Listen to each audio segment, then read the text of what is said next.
আচ্ছা, তো আমার মনে হয় যে আমার কথা শুনতে পাচ্ছেন, তাই না?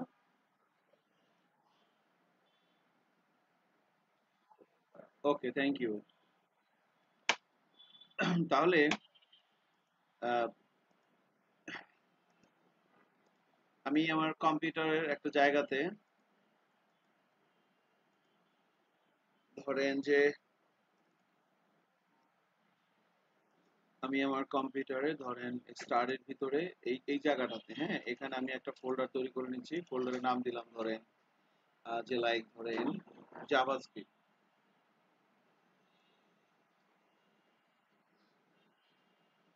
জাভাস্ক্রিপ্ট নামে একটা ফোল্ডার নিলাম। এবার এই জাভাস্ক্রিপ্ট ফোল্ডারটার এটার ভিতরে ধরেন আমি একটা ফোল্ডার ধরেন ক্লাস। তো এই ক্লাসটাকে আমি পিএইচপি স্ট্রিম ওপেন করে নিচ্ছি।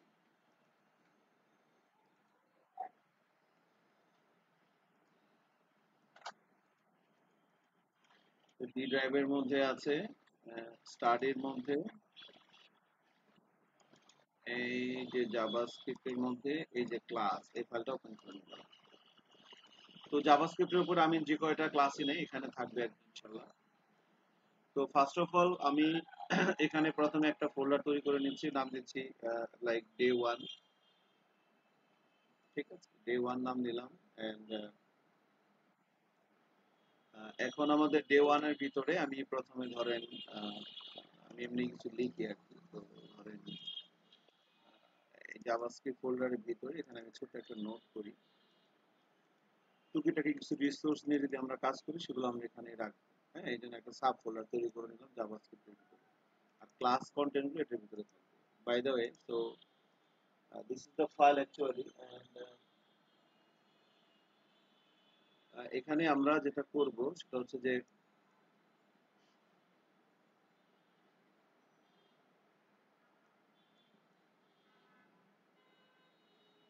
তো জাভাস্ক্রিপ্ট জিনিসটা আসলে কি। জাভাস্ক্রিপ্ট এটা মেইনলি এটা একটা ল্যাঙ্গুয়েজ, লাইক এইচটিএমএল সিএসএস যেরকম ল্যাঙ্গুয়েজ, জাভাস্ক্রিপ্ট এরকম একটা ল্যাঙ্গুয়েজ। পিএইচপি যেরকম একটা ল্যাঙ্গুয়েজ, জাভাস্ক্রিপ্ট এরকম একটা ল্যাঙ্গুয়েজ। তো অ্যাকচুয়ালি হ্যাঁ, বুঝি না।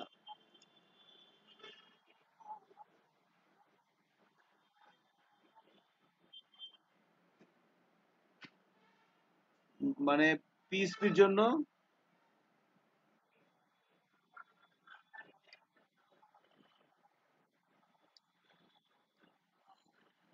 জাভাস্ক্রিপ্ট দুই ভাবেই করা যায়, সরাসরিও কাজ করা যায়, আবার মানে সার্ভার দিয়েও কাজ করা যায়। দুই ভাবে জাভাস্ক্রিপ্ট কাজ করে। তো আমি বলতেছি বিষয়টা দেখেন, দুই ভাবে কাজ করা যায়। আচ্ছা, এখন তো জাভাস্ক্রিপ্ট এটা একটা language, like PHP, C sharp, তারপরে হচ্ছে এইচটিএমএল সিএসএস, এগুলো যেরকম ল্যাঙ্গুয়েজ, জাভাস্ক্রিপ্ট এরকম একটা ল্যাঙ্গুয়েজ। তো জাভাস্ক্রিপ্ট এন্ড জাভা এই দুইটা কিন্তু এক জিনিস না। হ্যাঁ, জাভা এটা আলাদা একটা ল্যাঙ্গুয়েজ, জাভাস্ক্রিপ্ট এটা আলাদা একটা ল্যাঙ্গুয়েজ, দুইটা কিন্তু এক না। ঠিক আছে, দুইটা এক না। হ্যাঁ, জাভা একটা ল্যাঙ্গুয়েজ, জাভাস্ক্রিপ্ট আর একটা ল্যাঙ্গুয়েজ, দুইটা এক না। এখন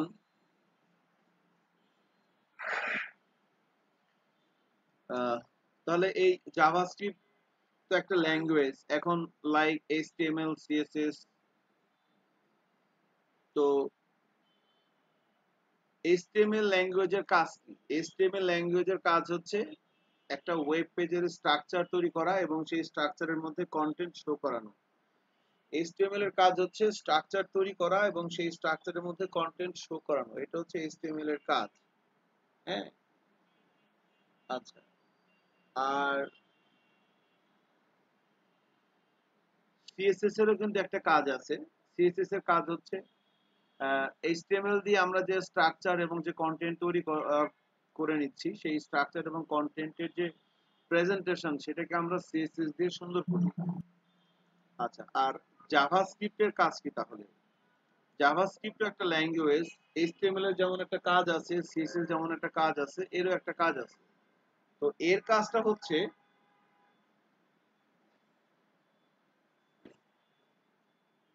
কাজটা হচ্ছে জাভাস্ক্রিপ্টের কাজটা হচ্ছে আপনার একটা ওয়েব পেজকে ইন্টারঅ্যাক্টিভ করে, এটাই হচ্ছে জাভাস্ক্রিপ্টের কাজ। জাস্ট যাই হোক, যেটা বলতে চাইছিলাম যে জাভাস্ক্রিপ্ট একটা ল্যাঙ্গুয়েজ, এর কাজ হচ্ছে একটা ওয়েব পেজকে ইন্টারঅ্যাক্টিভ করা। তাহলে খেয়াল করে দেখেন, প্রথমে বলতেছিলাম যে এইচটিএমএল একটা ল্যাঙ্গুয়েজ, সিএসএস যেমন একটা ল্যাঙ্গুয়েজ, জাভাস্ক্রিপ্ট এরকম একটা ল্যাঙ্গুয়েজ। তো এইচটিএমএল এর কাজ হচ্ছে একটা ওয়েব পেজের স্ট্রাকচার তৈরি করা এবং তার মধ্যে কন্টেন্টকে নিয়ে আসা। সিএসএস একটা ল্যাঙ্গুয়েজ, তারও একটা কাজ আছে, নির্দিষ্ট কাজ। তার কাজ হচ্ছে এইচটিএমএল দিয়ে আমরা যে স্ট্রাকচার এবং যে কন্টেন্টটা তৈরি করলাম তার প্রেজেন্টেশনটা সুন্দর করা। জাভাস্ক্রিপ্ট একটা ল্যাঙ্গুয়েজ, এর কাজ কি? এর কাজ হচ্ছে একটা ওয়েব পেজকে ইন্টারঅ্যাক্টিভ করা। এখন প্রশ্ন হচ্ছে একটা ওয়েব পেজকে ইন্টারঅ্যাক্টিভ করা মানে কি? একটা ওয়েব পেজকে ইন্টারঅ্যাক্টিভ করা মানে হচ্ছে যে একজন ভিজিটর যখন কোনো একটা ওয়েব পেজ ভিজিট করে, তখন সেই ওয়েব পেজের ভিতরে যে কন্টেন্ট গুলো থাকবে, লাইক ইমেজ থাকতে পারে, টেক্সট থাকতে পারে, অডিও থাকতে পারে, ভিডিও থাকতে পারে। তো একটা ওয়েব পেজের ভিতরে যে কন্টেন্ট গুলো আছে সেগুলো যখন একজন ভিজিটর ভিজিট করবে, তখন সেই কন্টেন্ট গুলো সাথে যেন ইউজারের একটা কমিউনিকেশন হয়। That is called interactivity between client and web page. যেমন ধরেন আমি প্রথম আলো ডট কম সাইটটাতে আসলাম। প্রথম আলো ডট কম সাইটটাতে আমি আসলাম। এখানে আসার পর যখন আমি এখানে ক্লিক করলাম, দেখেন আমি যে সাইটটাতে আসলাম এই সাইটটার জন্য আমি হচ্ছে একজন ভিজিটর বা ক্লায়েন্ট। আমি একজন ক্লায়েন্ট। আমরা এখন কি নিয়ে আলোচনা করতেছি? জাভাস্ক্রিপ্টের কাজ কি? ওয়েব পেজকে ইন্টারঅ্যাক্টিভ করা। এখন ওয়েব পেজকে ইন্টারঅ্যাক্টিভ করা মানে কি? মানে হচ্ছে যে আমি যখন এখানে একটা পেজে আসলাম, আসার পরে, হ্যাঁ, আমি যখন একটা পেজে আসলাম, আসার পরে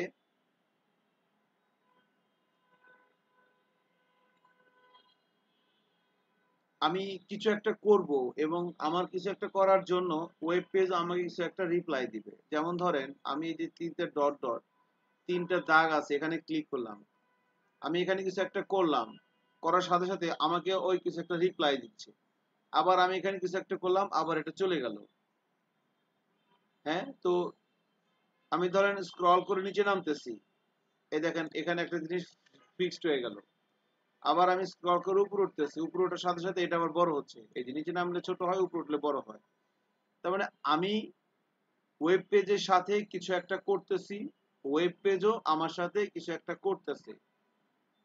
এই যে এইটাকে বলা হচ্ছে ইন্টারঅ্যাক্টিভিটি। একটা ওয়েব পেজের ইন্টারঅ্যাক্টিভিটি যত ভালো থাকে সেই ওয়েব পেজটা তত বেশি ইউজার ফ্রেন্ডলি হয়। যেমন সারা বিশ্বে বর্তমানে ফেসবুক এক নাম্বার সাইট হওয়ার কারণ কি? ফেসবুকে সবচেয়ে বেশি ভিজিটর থাকার কারণ কি? কারণ হচ্ছে একটাই, যে এটার ইন্টারঅ্যাক্টিভিটিটা অনেক হাই। যেমন ধরেন আমরা যখন ফেসবুকে যাই, ফেসবুকে যাওয়ার পরে আমি যখন কোনো একটা পোস্ট দেখতে পাই, সেখানে লাইক দেওয়ার সাথে সাথেই আহ, একটা কিছু একটা হয়। আবার আপনি কোনো একটা কমেন্টের মধ্যে লিখতেছেন কংগ্রাচুলেশন, লিখতেছেন, লেখার কালারটা অটোমেটিক্যালি চেঞ্জ হয়ে যাচ্ছে। পাশাপাশি আপনাকে অনেক অ্যানিমেশন সাজেশন দিচ্ছে। এই যে ইন্টারঅ্যাক্টিভিটি, আপনি একটা পেজের মধ্যে একটা নির্দিষ্ট জায়গায় কিছু একটা করতেছেন, আপনার কিছু একটা করার কারণে ওয়েব পেজও আপনাকে কিছু একটা রিপ্লাই দিচ্ছে। That is called interactivity between web page and client. এই কাজটা করার জন্য জাভাস্ক্রিপ্ট লাগবে। এখন মনে করেন একটা ওয়েব পেজ যদি মানে ইন্টারঅ্যাক্টিভিটি যদি না থাকে, তাহলে সেখানে ক্লায়েন্টে মজা পায় না। ইন্টারঅ্যাক্টিভিটি মানে হইতেছে সেখানে আমি একটা একটা ধরেন মানে সে রেসপন্স সে করতেছে, এই রেসপন্সের জায়গাটাই তৈরি হচ্ছে ইন্টারঅ্যাক্টিভিটি দিয়ে। এখন রেসপন্স যদি না করে তাহলে সেখানে মানুষ কতক্ষণ থাকবে? ধরেন আপনি ফরহাদ লিমন রে খালি বলতেছে লিমন লিমন লিমন, এখন লিমন কোনো রেসপন্স করে না। ফরহাদ কতক্ষণ বলবে, দূর আর বাদ, ভাল লাগে না, রেসপন্স না বাদ। মানে সেই জায়গাটাতে কোনো ভালো কোনো কমিউনিকেশন তৈরি হয় না। আর যদি রেসপন্স করে, আই মিন ইন্টারঅ্যাক্টিভিটি হয়, দেন কিন্তু কমিউনিকেশন হবে তাদের মধ্যে আলহামদুলিল্লাহ ভালো। তো এই ছিল আর কি মোটামুটি আমাদের জাভাস্ক্রিপ্টের কাজ, ইন্টারঅ্যাক্টিভিটি সেটা নিয়ে বলা। তো এখন জাভাস্ক্রিপ্টের কিন্তু একটা অফিসিয়ালি একটা ডিসক্রিপশন মানে ডেফিনেশন আছে। জাভাস্ক্রিপ্টের অফিসিয়াল ডেফিনেশন হচ্ছে জাভাস্ক্রিপ্ট হচ্ছে একটা অবজেক্ট ওরিয়েন্টেড একটা স্ক্রিপ্টিং ল্যাঙ্গুয়েজ। তো অবজেক্ট ওরিয়েন্টেড স্ক্রিপ্টিং ল্যাঙ্গুয়েজ কেন জাভাস্ক্রিপ্ট? কারণ হচ্ছে যে আপনি জাভাস্ক্রিপ্ট দিয়ে যা কিছু করবেন প্রত্যেকটা কাজের জন্য আপনাকে কোনো না কোনো একটা ফাংশন দিয়ে করতে হবে। একটা জিনিস খেয়াল করেন, আমরা কিন্তু পিএইচপি কে পুরোপুরি অবজেক্ট ওরিয়েন্টেড বলি নাই। কারণ পিএইচপি তে আপনি সবকিছু করার জন্য ফাংশন লাগে না। যেমন আপনি কোনো কিছু আউটপুটে দেখবেন, আপনি ইকো দিয়ে দিলে আউটপুট চলে আসে। তো eco is not a method. Eco হচ্ছে একটা কিওয়ার্ড যার কাজ হচ্ছে কোনো কিছু ব্রাউজারে প্রিন্ট করা। তাহলে কিন্তু জাভাস্ক্রিপ্টে কিন্তু কোনো কিওয়ার্ড নাই কোনো কিছু প্রিন্ট করানোর জন্য। জাভাস্ক্রিপ্টে আপনি যা কিছু করবেন প্রত্যেকটা কাজের জন্য যে কোনো না কোনো একটা ফাংশন লাগবে, এবং এই ফাংশনগুলো থাকবে কোনো না কোনো একটা ক্লাসের ভিতরে।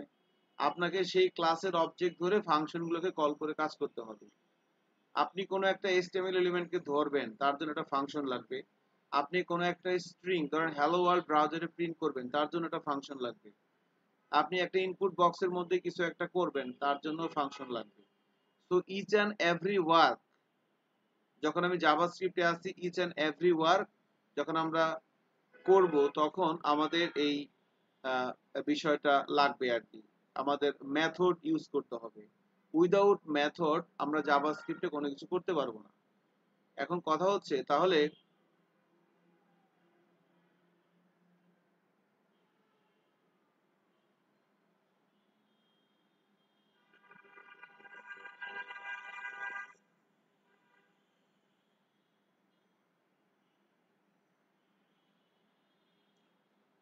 এই জন্য জাভাস্ক্রিপ্টকে আপনার পুরোপুরি অবজেক্ট ওরিয়েন্টেড বলা হচ্ছে। একদম পিওর অবজেক্ট ওরিয়েন্টেড একটা ল্যাঙ্গুয়েজ জাভাস্ক্রিপ্ট, কিন্তু পিএইচপি কিন্তু পিওর অবজেক্ট ওরিয়েন্টেড বলা হয় না।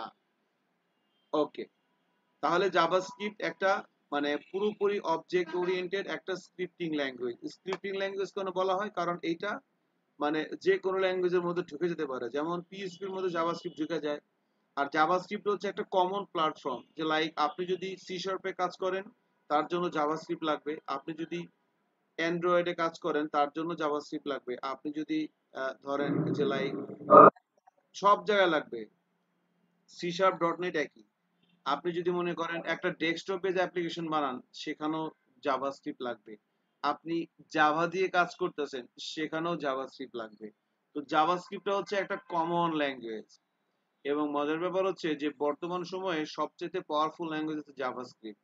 আপনি যদি পিএইচপি না জানেন কোনো সমস্যা নাই, আপনি যদি সি শার্প না জানেন কোনো সমস্যা নাই, আপনি যদি জাভা না জানেন, ফ্লাটার না জানেন, কোনো সমস্যা নাই।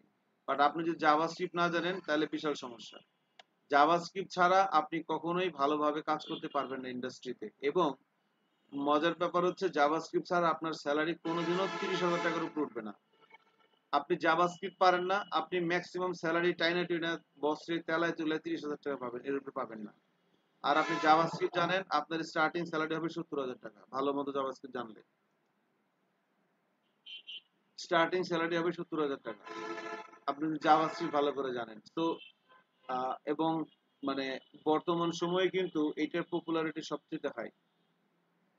আপনি পাইথনে কাজ করেন তাও আপনার জাভাস্ক্রিপ্ট লাগবে, আপনি যেটাতেই কাজ করেন জাভাস্ক্রিপ্ট হচ্ছে কমন একটা প্ল্যাটফর্ম যেটা সবার জন্য লাগে। এটা ছাড়া কোনো কিছু হয় না।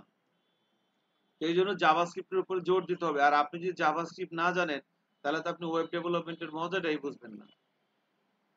প্রত্যেকটা কাজের একটা মজা আছে কিন্তু। তো আপনি যদি ওয়েব ডেভেলপমেন্ট কাজের মজা নিতে চান তাহলে কিন্তু আপনাকে এই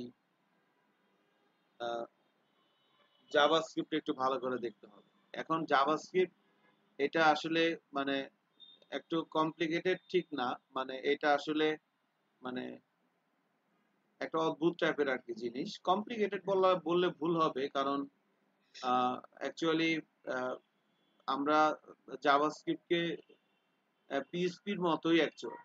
হ্যাঁ, পিএইচপি জাভাস্ক্রিপ্ট এরা মোরলেস মানে 60-70% সেম। কনসেপ্টের দিক দিয়ে বলেন, সিনট্যাক্সের দিক দিয়েও বলেন, 60-70% সেম। বাকি 30% 40% একটু ডিফারেন্ট আছে পিএইচপির সাথে জাভাস্ক্রিপ্টের। সো আমরা জাভাস্ক্রিপ্ট প্র্যাকটিস করার সময় দেখতে পারবো যে এগুলো আমাদের পিএইচপি প্র্যাকটিস করার কারণে এগুলো আমাদের অনেক সহজ হয়ে গেছে।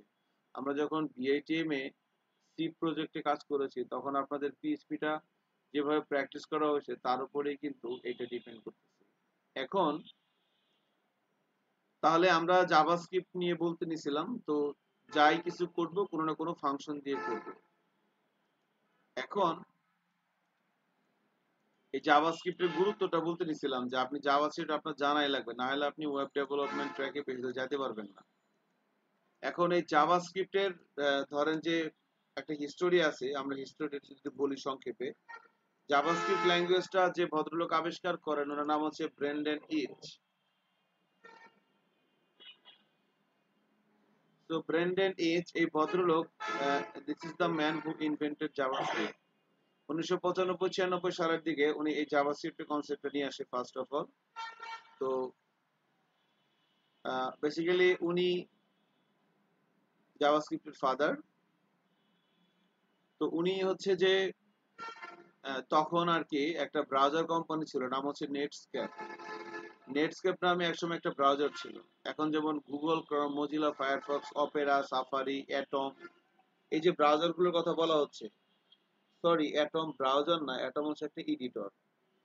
এই যে যে ব্রাউজারগুলোর কথা বলা হচ্ছে গুগল ক্রোম, মজিলা, সাফারি, হ্যাঁ, তো এই ব্রাউজারগুলো মতো একটা ব্রাউজার ছিল হচ্ছে আপনার এই কি বলে নেটস্কেপ। এই নেটস্কেপ ব্রাউজারে উনি ওয়েব ডেভেলপার হিসেবে কাজ করত, ঠিক আছে। তো কাজ করার সময় উনি অ্যাকচুয়ালি এই ল্যাঙ্গুয়েজটার কনসেপ্ট ওনার মাথায় আসে ফার্স্ট, ব্রেন্ডন ইচ, ঠিক আছে। তো উনি এই ল্যাঙ্গুয়েজটা ইনভেন্টেড করে। তো তারপরে হচ্ছে তৎকালীন সময় তো মাইক্রোসফটের খুব পাওয়ার ছিল। তো তখন আর কি এটা বিল গেটস এর কানে যায় যে, মাইক্রোসফটের কানে যায় যে এরকম একটা আহ, একটা বাচ্চা, একটা শিশু, একটা ছেলে সেই ধরনের অস্বাভাবিক মানে অসাধু কার্যকলাপ করতেছে। আমি সিনিয়র মানুষ, আমার না জেনে সে অনেক কিছু করে ফেলতেছে। তখন তাকে ডাকে, ডাকে বলে যে একদম থাপড়ে কানের পর্দা ফাটাই দিব, বেদব, আমি সিনিয়র, সব আমার দিয়ে দাও, তুমি যা করছো সব আমার দিয়ে দাও। এখন হ্যাঁ তো ভয় পেয়ে গেছে, হ্যাঁ কইছে আল্লাহ আমি তো শেষ, আমি তো নিলাম। হ্যাঁ একদম বিল গেটস মানেই তো লিগ। আর এরপরে হাতে তো ভয় পেয়ে গেছে, এন ভয় পেয়ে আলী স্যারে ফোন দিল, আমারে ফোন দিল। পরে বললাম যে ঠিক আছে শাহবাগ আসো, পরে শাহবাগ আসলো। হ্যাঁ, তারপর আমরা আন্দোলন করলাম, আন্দোলন করে তখন একটা অ্যাসোসিয়েশন করা হলো আর কি। এর নাম হচ্ছে একমা স্ক্রিপ্ট, ইসিএমএ। তো ওই 1997 সালের দিকে এই অ্যাসোসিয়েশনটা আর কি এস্টাবলিশড হয়। তখন এই তারা একটা প্রেস কনফারেন্স করে বলে দেয় যে জাভাস্ক্রিপ্ট এটা একটা স্বয়ংসম্পূর্ণ ল্যাঙ্গুয়েজ, এটার ব্যক্তিগত কোনো মালিক নাই। একটা অ্যাসোসিয়েশন নাম হচ্ছে একমাই স্ক্রিপ্ট, যে এই ল্যাঙ্গুয়েজের ভার্সন কন্ট্রোল করবে, দেখাশোনা করবে। এরকম একটা প্রেস কনফারেন্স করে ডিক্লেয়ার করে দেয়, তখন আর মাইক্রোসফট এটাকে নিতে পারে না। তারপরও স্টিল এখন পর্যন্ত কিন্তু মাইক্রোসফট গাওরামি করে, সে কিন্তু জাভাস্ক্রিপ্টে তার মতো করে করার চেষ্টা করে, বাট ল্যাঙ্গুয়েজ কিন্তু অ্যাকচুয়ালি জাভাস্ক্রিপ্ট। যারা সি শার্পে কাজ করে তারা দেখবেন জাভাস্ক্রিপ্ট বলে না, তারা বলে টাইপ স্ক্রিপ্ট। তো জাভাস্ক্রিপ্টের একটা ছোট ভাই আছে, নাম হচ্ছে টাইপ স্ক্রিপ্ট। অ্যাকচুয়ালি ল্যাঙ্গুয়েজ জাভাস্ক্রিপ্টই, কিন্তু বাট যারা সি শার্পে কাজ করে, আমি ডট নেটে, ওরা হচ্ছে এই আপনার টাইপ স্ক্রিপ্ট বলেই কাজ করে। ইনফ্যাক্ট আমরা যদি ভুজেস কখনো কাজ করি, ভুজেস অথবা রিয়াক্ট জেস অথবা অ্যাঙ্গুলার জেস, সেখানে যখন আপনি জাভাস্ক্রিপ্ট লিখবেন সেই লেখাটার সিনট্যাক্সটা হবে টাইপ স্ক্রিপ্টের মতো। আলটিমেটলি ল্যাঙ্গুয়েজ জাভাস্ক্রিপ্টই, তারা জোর করে টাইপ স্ক্রিপ্ট বানাইছে মাইক্রোসফট। আমি কি বলতে পারছি জাভাস্ক্রিপ্টের স্টোরি। এরপরে 1999 থেকে এটা মোটামুটি একমাই স্ক্রিপ্ট 3 আসে, এরপরে 4 আসে না, একবারে 5 আসে, 3 এর পরে 1 3 5। তো এই 5টা অনেক স্ট্যাবল ছিল, জাভাস্ক্রিপ্টের অনেক আলহামদুলিল্লাহ অনেক ফাংশন এখানে অ্যাড হয়। এন্ড ফাইনালি এই যে 5টা যে আমার অ্যাড হইলো, হ্যাঁ,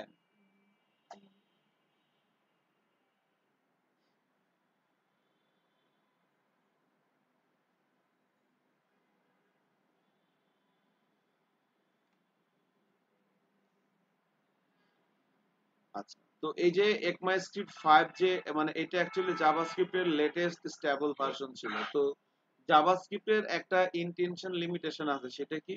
সেটা হচ্ছে জাভাস্ক্রিপ্ট নিজে নিজে কোনো কাজ করতে পারে না। JavaScript always dependent on HTML. তার মানে জাভাস্ক্রিপ্ট দিয়ে যদি আপনি কোনো কিছু করতে চান, সেটা এইচটিএমএল ছাড়া সম্ভব না। জাভাস্ক্রিপ্ট অলওয়েজ ডিপেন্ডেন্ট হচ্ছে এইচটিএমএল এর উপরে।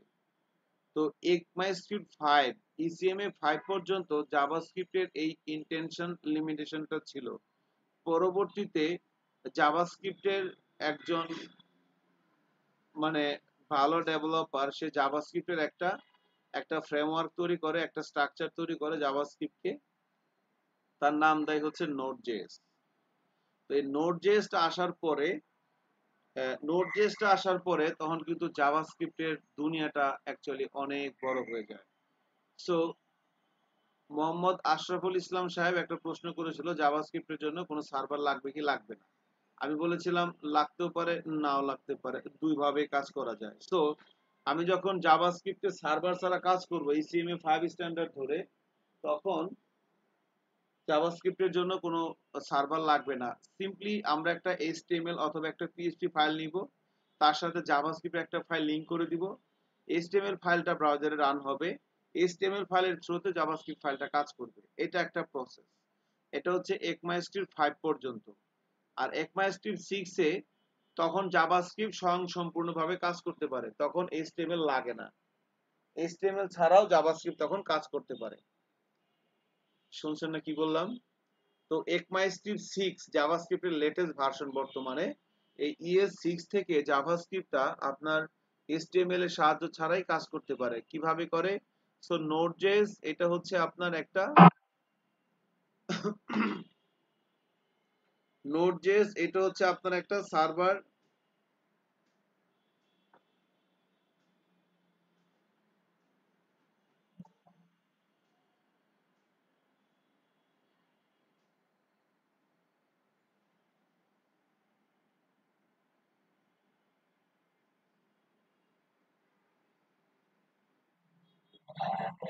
হ্যাঁ হ্যাঁ, আছি আছি, এক মিনিট।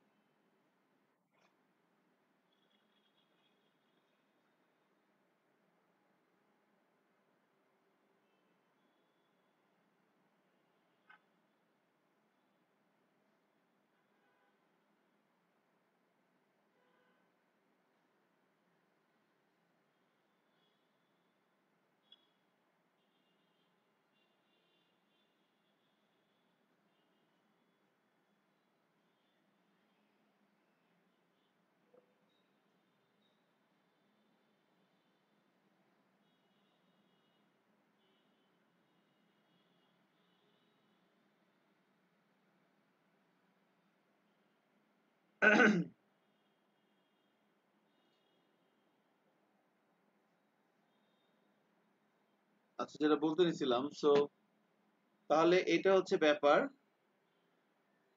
এখন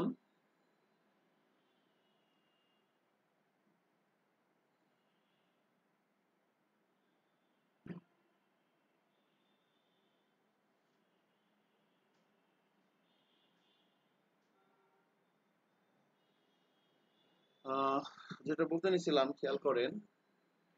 তো এখন এই ECMAScript 6 এর মধ্যে আমরা জাভাস্ক্রিপ্টকে নিয়ে কাজ করতে পারবো HTML ছাড়া। তো কিভাবে? এই নোড.js এর মাধ্যমে। সেই নোড.js টা আসার পরে জাভাস্ক্রিপ্টের মধ্যে কিন্তু ট্রিমেন্ডাস একটা পরিবর্তন আসছে। এখন শুধুমাত্র HTML, CSS এবং জাভাস্ক্রিপ্ট এই তিনটা ল্যাঙ্গুয়েজ দিয়েই কিন্তু ডায়নামিক একটা ওয়েবসাইট বানানো যায়। C sharp, PHP, Python, Java, Ruby on Rails এগুলোর কোনো বেল নাই। শুধুমাত্র HTML, CSS এবং পিএইচপি এই তিনটা ল্যাঙ্গুয়েজ দিয়ে করা যায়। সরি, HTML, CSS আর জাভাস্ক্রিপ্ট এই তিনটা ল্যাঙ্গুয়েজ। জাভাস্ক্রিপ্ট এখন জাভাস্ক্রিপ্টের থ্রুতে আপনি সরাসরি ডেটাবেজে ডাটা ইনসার্ট করতে পারবেন, তুলে আনতে পারবেন, এডিট আপডেট ডিলিট করতে পারবেন। তো আমরা একটা মানে কোর্সের নাম জানি ম্যান স্ট্যাক ডেভেলপমেন্ট, মিন স্ট্যাক। এই মিন স্ট্যাক ডেভেলপমেন্টের ভিতরে এই পুরোটাই থাকে জাভাস্ক্রিপ্টের, এখানে পিএইচপি বা সি শার্প এগুলো কিছু থাকে না। তো নোড.js জাভাস্ক্রিপ্টের একটা ব্যাপক পরিবর্তন নিয়ে আসছে। হ্যাঁ, একদম মানে এক্সট্রিম লেভেলের একটা ব্যাপক পরিবর্তন নিয়ে আসছে নোড.জেএস জাভাস্ক্রিপ্টে। তো আমরা আমরা এই নোড.জেএস এর থ্রুতেই কিন্তু আলহামদুলিল্লাহ অনেক ভালো কিছু করতে পারবো। নোড.জেএস ফ্রেমওয়ার্ক লাইব্রেরি না। তো যদি আমাদের কখনো কেউ বলে যে আসলে নোড.জেএস জিনিসটা কি, নোড.জেএস হচ্ছে জাভাস্ক্রিপ্টের একটা একটা রান টাইম সার্ভার। নোড.জেএস হচ্ছে জাভাস্ক্রিপ্টের একটা রান টাইম সার্ভার। নোড.জেএস হচ্ছে জাভাস্ক্রিপ্টের জন্য একটা রান টাইম সার্ভার, যে সার্ভারে আপনি এইচটিএমএল ছাড়া জাভাস্ক্রিপ্টের কোডগুলোকে রান করতে পারবেন। ও যেটা আশরাফুল সাহেব বলতেছিল যে আমি ব্রাউজার উপর ডিপেন্ডেন্সি বাদ দিয়ে আমি, হ্যাঁ, এই যে নোড.জেএস এর থ্রুতেই যখন আপনি জাভাস্ক্রিপ্টটা রান করবেন তখন আপনার এইচটিএমএল বা ব্রাউজারের তখন কোনো বেল নাই। সেটা জাস্ট অ্যাপাচি যেরকম পিএইচপির কোডগুলোকে ইন্টারপ্রেট করে, নোড.জেএস আবার ইন্টারপ্রেট করে, নোড.জেএস কিন্তু বিল্ড করে। এই ক্ষেত্রে পিএইচপি অ্যাপাচি চাইতে নোড.জেএসটা কিন্তু আরো অনেক বেশি আপনার কি বলে এটাকে, যে লাইক অনেক বেশি পাওয়ারফুল আর কি, হ্যাঁ, বা ওয়েল স্ট্রাকচারার, প্রোগ্রামিং এর দিক দিয়ে অনেক বেশি স্ট্রাকচারার ইনস্টেড অফ অ্যাপাচি। তো কারণ হচ্ছে যে নোড.জেএস জাভাস্ক্রিপ্টের কোডগুলোকে বাইনারিতে কনভার্ট করে 0101 এগুলোতে, আর অ্যাপাচি কিন্তু পিএইচপির কোডগুলোকে বাইনারিতে কনভার্ট করে না, অ্যাপাচি জাস্ট ইন্টারপ্রেট করে, অনুবাদ করে। আপনি লেখছেন ইকো হ্যালো ওয়ার্ল্ড, অ্যাপাচি জানে যে ইকো মানে দেখাইতে হবে, হ্যালো ওয়ার্ল্ড দেখাই দিচ্ছে, শেষ।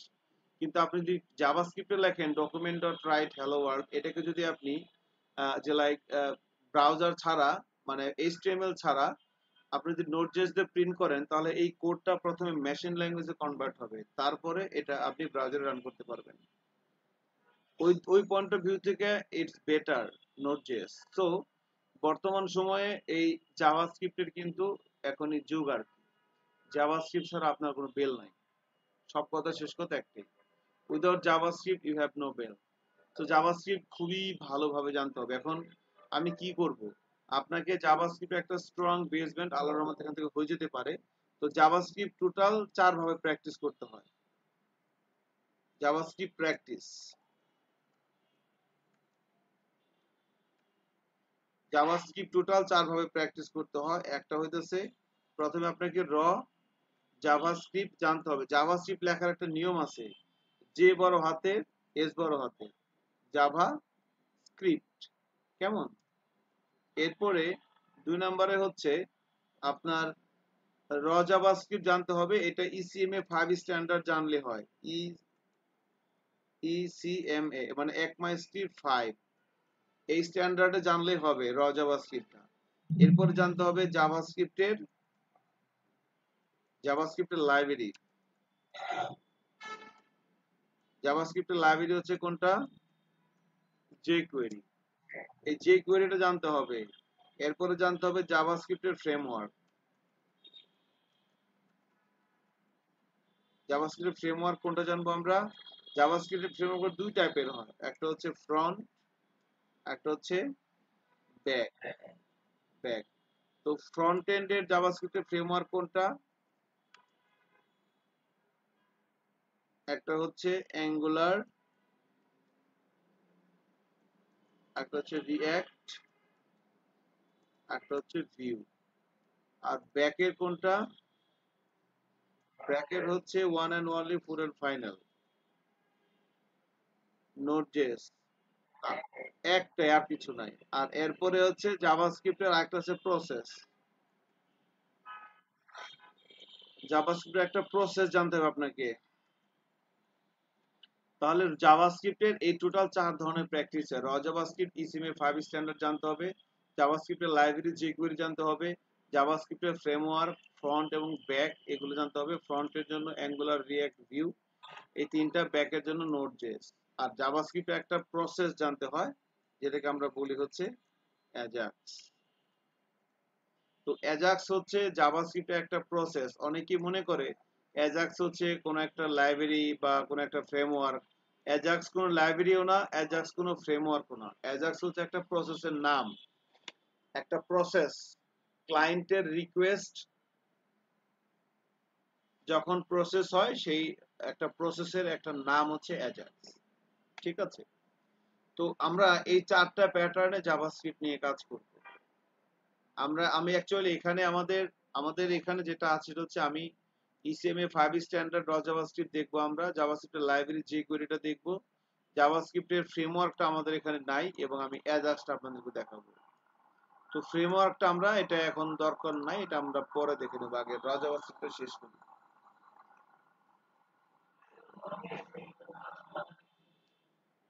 সরি,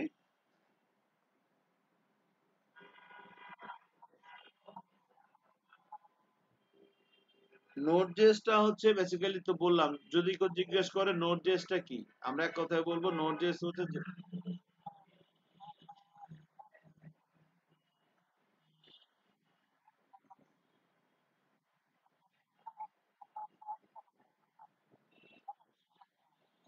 আচ্ছা, আল্লাহ ভরসা।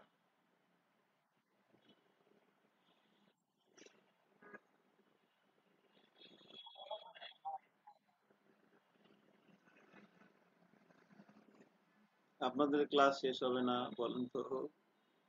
ঠিক আছে, আমার তো আজকে এতটুকুনি রাখলে কোনো সমস্যা হবে?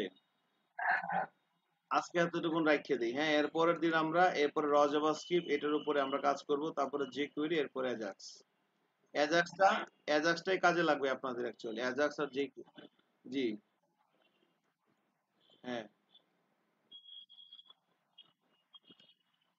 হ্যাঁ।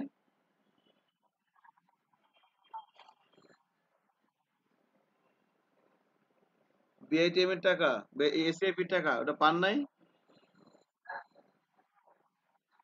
ব্যাচ নাম্বার কত?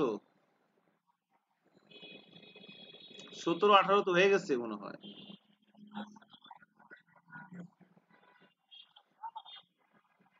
কয় কি এক এক সেট দিয়ে দিবে, ঠিক আছে। আপনি টাকা পাইবেনই। স- এই 17 তো মনে হয় পাইছে। আসে নাই, তাহলে মনে হয় আপনাদের আগের ব্যাচটা গেছে maybe। 100% শিওর পাবেন এবং এটা সেপ্টেম্বরের মধ্যে পাবেন। হয়। কোনো সমস্যা নাই, আমার দেশে দেশে যদি কোনো কারণে মইরাও যায়, এর কবরের পাশে মইটা হাডা লইয়া যাইমু, এরপর হ্যারে কইয়া মইটা হাডা লইয়া আইমু। হয়। টাকা পাইবেন, সমস্যা নাই, সমস্যা নাই, টাকা পাইবেন। সো তাহলে আমরা সেপ্টেম্বরের মধ্যে হয়ে যাবে ইনশাল্লাহ, আশা করতেছি। ইনশাল্লাহ সামনের মাসে, হ্যাঁ। তাহলে ভালো থাকেন, আমরা আল্লাহ বাঁচা রাখলে আবার দেখি শনিবার দিনও বসতে পারি। শনিবার দিন বসবো। হ্যাঁ। হ্যাঁ, এটা ভিডিও হয়েছে, যা বলতে সব ভিডিও হয়েছে, দিয়ে দেবো। হ্যাঁ। ওকে স্যার, ওকে। আপনি ওয়েট করেন না, আপনাকে আমি ডাক দেবেন, নক দেবানি। ওকে। ওকে। মানে আপনি যদি ঘুমায় যান আর জায়গা থাকলে আমি নক দিলে নক রেসপন্স করে, না থাকলে ঘুমাই গেলে সমস্যা নেই, কালকে বসবো। ঠিক আছে ইয়া ফরহাদ। ওকে। ওকে। ওকে। ওকে। ওকে। আল্লাহ হাফিজ, আল্লাহ হাফিজ।